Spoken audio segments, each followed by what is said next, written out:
Oui, les plantes, les fruits et légumes subissent du stress par leur environnement. Une plante naît, respire, se reproduit, se nourrit et meurt.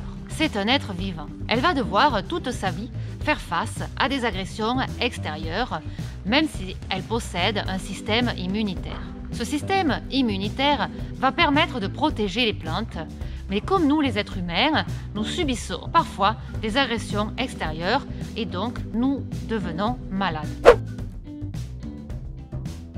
Chaque année, la plante qui produit le fruit ou le légume doit s'adapter aux conditions climatiques.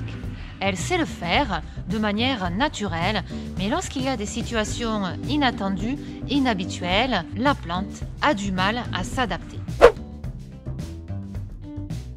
En juillet 2019, dans le Gard, des tristes records de température ont été battus, juste à côté d'ici, à Galargues-le-Montieu. Donc les plantes ont subi de plein fouet ce dérèglement climatique. Des vignes ont été brûlées par les fortes chaleurs. La récolte du melon, au lieu d'être étalée, elle a été groupée. Les melonniers n'ont même pas pu récolter tous leurs melons. Les tomates, elles, ont eu une récolte moindre. Les légumes en serre ont subi aussi sur leurs feuilles et le fruit des brûlures.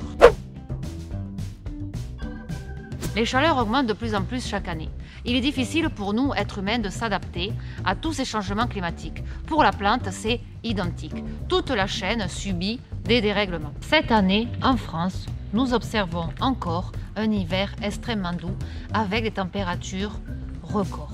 Ces températures élevées accélèrent le cycle de beaucoup de cultures et les rendent très vulnérables au risque de gel que nous avons fréquemment au printemps. Les récoltes ont lieu avec quelques semaines d'avance, comme cela a été le cas pour la fraise et l'asperge. Lorsque les gelées arrivent, la récolte est touchée. Un asparagiculteur du Gard nous explique que ces asperges vertes ont gelé. Pour une plante, il est difficile de s'adapter dans de telles conditions. On peut se poser la question également si cette année, en 2020, la récolte du melon sera en avance et groupée. Et si la pomme aura 15 jours d'avance.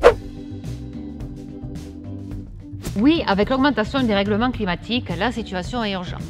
Récemment, en Afrique et au Pakistan, des essaims de criquets sont apparus en grand nombre et ont ravagé les cultures. En France, ce dérèglement climatique a entraîné aussi la propagation d'insectes. Nous affirme l'ONPV, l'Organisation nationale de protection des végétaux. Le réseau d'épidémiosurveillance d'Occitanie a détecté 3 périodes de vol de carpocaps de pommes en 2018 au lieu de 2 vols et l'augmentation de la punaise diabolique dans les cultures. Dans notre vie de tous les jours, nous pouvons constater cette augmentation d'insectes, notamment cet hiver avec la présence de mouches à cause d'un hiver doux.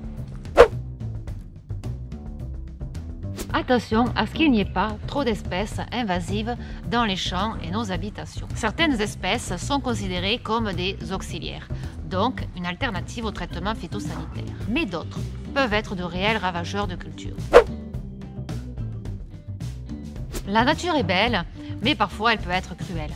Il faut agir vite pour que ce changement climatique cesse, pour protéger notre habitat. Nous, les agriculteurs, les citoyens, nous sommes et devons être encore plus vigilants, observer et contrôler les ravageurs et non les éliminer. Nous devons surtout changer notre mode de consommation, de production dans le monde entier et dans n'importe quel domaine. Est-ce que, après cette crise sanitaire, nos modes de production et de consommation vont changer? Je l'espère fortement.